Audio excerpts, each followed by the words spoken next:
The Louisiana Raging Cajuns win in dramatic walk-off fashion in 8 innings, taking down Ole Miss 3-2 Monday night at Lamson Park. The Raging Cajuns were 1 out away in the 7th inning from winning this game 2-0 against visiting Ole Miss. But then things came off the rails a little bit as they were then 1 out away. But Alexa Langeliers, who had a great game at the plate, had already hit a home run, looked like she was going to be the MVP of the contest. She committed an error, throwing it to second base that allowed 2 runners to score, tied up game, and we had to go to extra innings. But Alexa never doubted her abilities to be able to step up and come through for her team. For me personally, it's easy for me to just let it kind of roll off of me.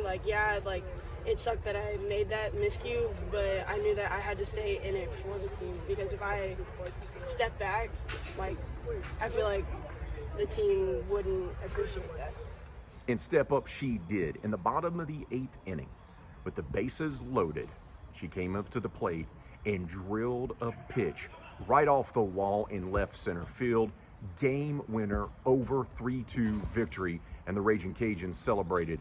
And Langeliers talked about what was going through her mind when she stepped into the batter's box for that moment. I was actually kind of surprised that they walked Carly, but I also understood bases loaded and it's an easier out. But honestly, just took that in my stride, and if they want to do that and face me, they can do that and face me.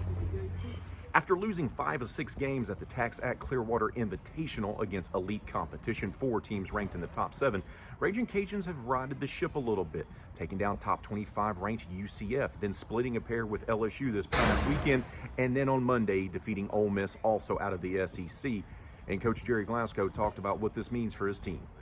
It means we're not 500 anymore. Thank goodness, and that's not a fun place to be for a coach.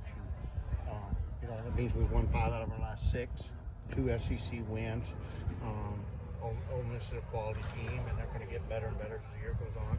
So those will be good RPI points for us as the season goes on, and it puts us in a really good spot going into Texas now. We'll talk about this game and so much more on Tuesday's edition of RP3 and Company. Tune in 6 to 9 to The Game, 103.7 Lafayette, 104.1 Lake Charles, and make sure to follow us on our YouTube channel. That's right, like and get the notifications at The Game Louisiana on YouTube.